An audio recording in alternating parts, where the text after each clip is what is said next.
Assalamualaikum warahmatullahi wabarakatuh. Pada kesempatan kali ini saya akan menjelaskan materi pertama sampai materi terakhir tentang pengantar materi konstruksi, di mana ini adalah tugas untuk UTS. Pertama, ada Project Development Sequence. 1. Ada Need for Facilities Identified by Client. Kedua, Konsep Design and Scope of Work. Ketiga, Final Design Document. Keempat, ada Constructor Awarded, yaitu pelelangan. Kelima, ada construction process. Keenam, ada testing and commissioning. Ketujuh, ada facilities operation and maintenance. Materi yang pertama adalah kayu. Kayu adalah bahan yang ramah lingkungan karena bahan kayu dapat diproduksi dengan cara siklus tanam. Kayu merupakan sumber kekayaan alam yang tidak akan habis-habisnya jika dikelola dengan baik. Kayu dikatakan juga sebagai renewable resource. Lalu bagian-bagian kayu. Pertama ada kulit, kambium, kayu gubal, kayu teras, hati, serat, pori-pori, jari-jari kayu, lingkaran tumbuh. Ini adalah jenis-jenis kayu. Jenis-jenis kayu ada kurang lebih ada 16 yang saya masukkan di sini. Ada jati, ada albasia, cendana, meranti, ulin, berbau, eboni, trembesi, bingkirai, kamper, sonokeling, sungkai, pinus, kelapa, mahoni, kayu aren. Lalu sini ada kelas kayu menurut tingkat kawetan. Kelas kawetan kayu yang pertama ada selalu berhubungan dengan tanah lembab, tidak terlindungi tetapi dilindungi dari masuknya air, tidak berhubungan dengan tanah lembab di bawah atap dan dilindungi terhadap kelemasan seperti di atas tetapi selalu dipelihara. Lalu serangan rayap, serangan bubuk, kayu kering dan sebagainya. Nah, yang pertama untuk selalu berhubungan dengan tanah lembab itu kelas yang pertama adalah 8 tahun, kelas kedua 5 tahun, kelas ketiga 3 tahun, kelas keempat dan kelima itu sangat pendek. Lalu tahap keduanya ada tidak terlindungi tetapi dilindungi dari masuknya air. Kelas kawetan kayu yang pertama itu 20 tahun, yang kedua 15 tahun, yang ketiga 10 tahun, yang keempat dan kelima yang keempat beberapa tahun, yang kelima sangat pendek. Lalu ada klasifikasi tidak berhubungan dengan tanah lembab di bawah atap dan dilindungi terhadap kelemasan. Yang kelas kawetan kayu pertama tak terbatas, kedua tak terbatas, ketiga sangat lama, keempat beberapa tahun, kelima pendek. Lalu klasifikasi yang seperti sama di atas tetapi selalu dipelihara. Kelas kawetan kayu pertama tak terbatas, kedua tak terbatas, ketiga tak terbatas, keempat 20 tahun, kelima 20 tahun. Lalu ke selanjutnya klasifikasi terhadap serangan rayap. Kelas kawetan 1, kawetan kayu 1 tidak, kedua jarang, ketiga agak cepat, keempat sangat cepat, kelima sangat cepat. Yang terakhir klasifikasi serangan bubuk, kayu kering dan sebagainya. Yang pertama dan kedua tidak, yang ketiga tidak, hampir tidak, yang keempat tak seberapa, yang kelima sangat cepat. Lalu sini sifat-sifat fisik kayu. Yang pertama berat jenis semakin tinggi berat jenis kayu akan semakin tinggi kekuatan kayu tersebut. Higroskopik kayu memiliki sifat dapat menyerap atau melepaskan air bergantung pada kelembapan udara. Kelembapan kayu dipengaruhi oleh suhu udara pada kondisi tertentu. Lalu ada warna pada kayu dipengaruhi oleh beberapa faktor antara lain umur kayu dan kelembapan udara. Lalu sini ada kelas kayu menurut tingkat kekuatan. Kelas kuatnya ada 1, lalu kedua kayu jati, kedua, ketiga, keempat, dan 5. Berat jenis kering udara kelas kuat 1 lebih dari 0,90, kalau kayu jati 0,70, kalau yang kedua 0,90 sampai 0,60, yang ketiga 0,60 sampai 0,40, yang keempat 0,40 sampai 0,30, yang kelima kurang dari 0,30. Kurang lebih seperti ini kelas kayu menurut tingkat kekuatan. Lalu sifat-sifat mekanik kayu. Yang pertama, kekuatan tarik menahan gaya tarik arah sejajar serat dan tegak lurus serat. Yang kedua, kekuatan tekan menahan gaya tekan kayu arah sejajar serat dan tegak lurus serat. Yang ketiga, kekuatan lentur adalah kekuatan untuk menahan momen lentur. Keempat, kekakuan ialah suatu ukuran kekuatan dalam menahan perubahan bentuk yang umumnya dinyatakan dengan istilah modulus elastisitas. Ada faktor-faktor yang mempengaruhi sifat mekanik kayu. Yang pertama, berat jenis, kedua struktur kayu, yang ketiga kelelahan kayu. Lalu sini materi kedua adalah agregat. Agregat adalah bahan material seperti pasir, batu, kerikil, dan crusstone. Membentuk bahan campuran: satu, beton aspal, kedua, beton semen Portland. Sini ada fungsi klasifikasi agregat. Fungsinya adalah mengurangi susut, mempengaruhi keekonomisan, ketiga sifat yang tahan terhadap benturan, menghasilkan kuat tekan, kedua tekan lentur, yang ketiga durabilitas. Lalu ada klasifikasi menurut sumber: batuan beku, granit, abu.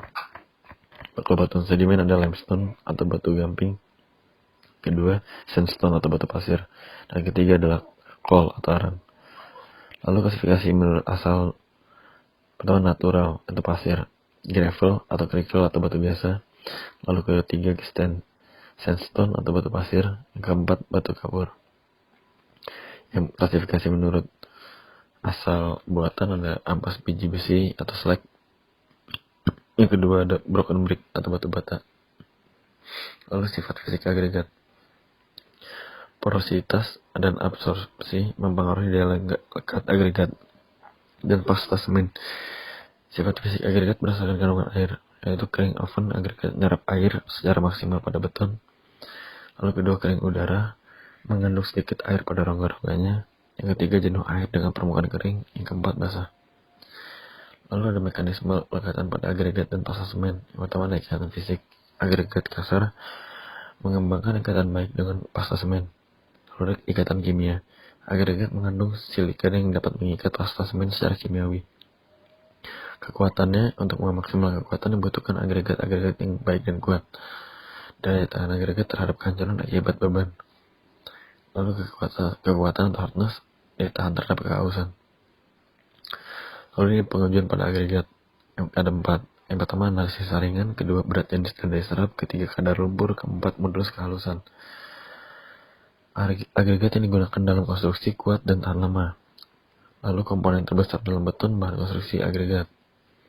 Agregat halus fine sand ada FM 2,2 sampai 2,6. Lalu sand atau pasir FM 2,6 sampai 2,9, dan coarse sand FM nya 2,9 sampai 3,2. Penjelasannya FM lebih dari 3,2 tidak baik dan untuk campuran beton. Lalu materi selanjutnya ada semen. Bahan yang memiliki sifat perekat yang mampu mengikat bahan mineral menjadi suatu kesatuan yang padat. Bahan dasar PC adalah material berkapur seperti limestone ataupun kapur, dan material lempung seperti tanah liat dan clay. Lalu ada tahapan pembuatan semen. Yang pertama adalah penggilingan atau grinding material, lalu pencampuran material sesuai dengan komposisi yang diharapkan. Ketiga, pembakaran dalam kiln, tempat pembakaran pada suhu 1300 sampai dengan 1500 derajat Celcius, dan pembuatan PC yang dikenal sebagai wet process dan dry process. Lalu ada kehalusan penggilingan. Yang pertama, kehalusan penggilingan penting dalam hubungannya dengan kemudahan pengerasan adukan tembok. Yang kedua, kehalusan semen dapat mengurangi bleeding, yaitu naiknya sejumlah air ke permukaan beton. Yang ketiga, laju hidrasi tergantung dari kehalusan partikel semen, dan untuk memperoleh pertemuan kekuatan yang cepat diperlukan kehalusan tinggi. Lalu ada panas dehidrasi. Yang pertama adalah volume beton yang dicetak setiap 1 kali operasi. Yang kedua, kecepatan mencetak beton. Yang ketiga, suhu beton pada saat dicetak. Lalu semen Portland dibagi 5. Semen tipe 1, tipe 2, tipe 3, tipe 4, tipe 5. Tipe 1 yaitu semen biasa atau normal. Yang kedua ada semen panas sedang. Yang ketiga cepat mengeras. Yang keempat panas rendah. Yang kelima tahan sulfat. Jenis semen non hidrolis ada gips, lime, semen magnesium, dan semen belerang. Pengujian semen ada 2 pengujian semen, pengujian di lapangan dan pengujian di laboratorium. Pemakaian air dan semen terlalu banyak dapat menyebabkan penyusutan yang luar biasa dengan mengikat kecenderungan untuk terjadi retak-retak. Lalu ada air semen dan admixture. Penggunaan air pada semen. Air sangat berguna untuk pembuatan beton dan harus memiliki kuantitas serta kualitas harus murni dan disyaratkan sebagai air yang dapat diminum. Tidak mengandung kadar sodium atau potasium yang tinggi, pH antara 6 sampai 8. dengan analisis kimia agar memenuhi kriteria standar campuran beton dengan memperhatikan sulfat, magnesium, amonium, klorida, pH, karbon dioksida, minyak, dan lemak. Bahan campuran atau admixture.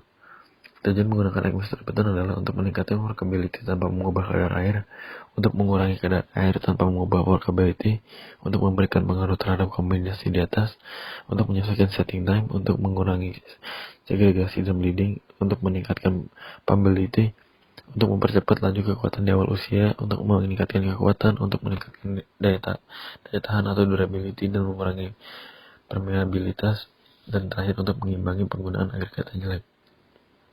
Material beton adalah beton segar. Beton segar atau beton plastis adalah material campuran segar terdiri dari semen, air, dan agregat yang dapat dicetak dalam bentuk apapun. Workabilitas didefinisikan pada 3 hal, yaitu kompaktibilitas atau kemudahan di mana beton dapat didapatkan dan rongga-rongga udara diambil. Kedua, mobilitas atau kemudahan di mana beton dapat mengalir dalam cetakan. Ketiga, stabilitas atau kemanapun beton untuk tetap sebagai massa yang homogen dan stabil selama dikerjakan dan digetarkan tanpa terjadinya segregasi pemisahan butiran dari bahan-bahan utamanya. Segregasi adalah pemisahan dari berbagai bahan campuran beton, yaitu kecenderungan butir-butir kasar untuk melepas dari campuran beton. Bleeding adalah mixing water yang naik ke permukaan beton sesaat setelah beton selesai dicor. Partikel agregat dasar turun ke bawah. Susut adalah perubahan volume beton ke arah yang lebih kecil akibat mengeringnya beton pada waktu mengeras.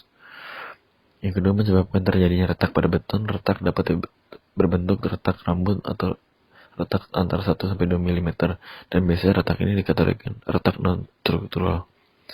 Lalu rongga atau lubang kecil merupakan masalah beton yang timbul pada permukaan beton yang sudah mengering. Penyebabnya terjadi akibat udara yang terjebak di dalam beton. Udara di dalam beton timbul akibat proses mekanisme saat pengadukan beton. Rata-rata beton normal memiliki kandungan udara sebesar 2%. Ada pengkristalan. Akibat garam-garam bersifat alkali terbawa ke permukaan plesteran beton atau batako. Bila kristal-kristal tersebut muncul di bawah lapisan cat dan disertai kelembapan tembok akan menyebabkan lapisan cat rusak. Lalu ada slam test. Pengujian slam dirancang di Amerika lebih dari 50 tahun. Selalu dan sekarang telah dipakai secara meluas sebagai alat pemeriksa konsistensi beton. Pengujian slam menghasilkan cara yang praktis dan sederhana untuk mempertahankan uniformitas yang dapat diterima terhadap konsistensi beton yang dihasilkan lapangan. Lalu ada kekuatan beton.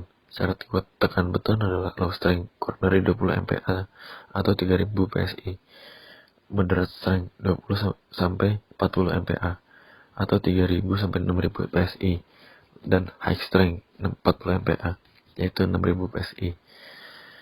Pemakaian kuat tekan beton 2500 PSI atau 17 MPa sampai dengan 4000 PSI untuk konstruksi perumahan, lebih dari 4000 PSI untuk struktur komersial, dan lebih dari 10.000 PSI untuk aplikasi tertentu.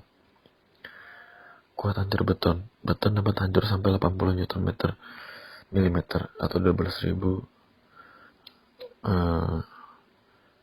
atau lebih tergantung RSM dan tingkatan pemadatannya.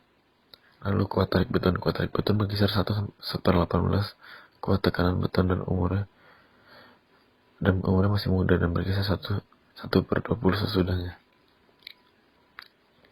Sekian dari saya materi untuk UTS kali ini. Assalamualaikum warahmatullahi wabarakatuh.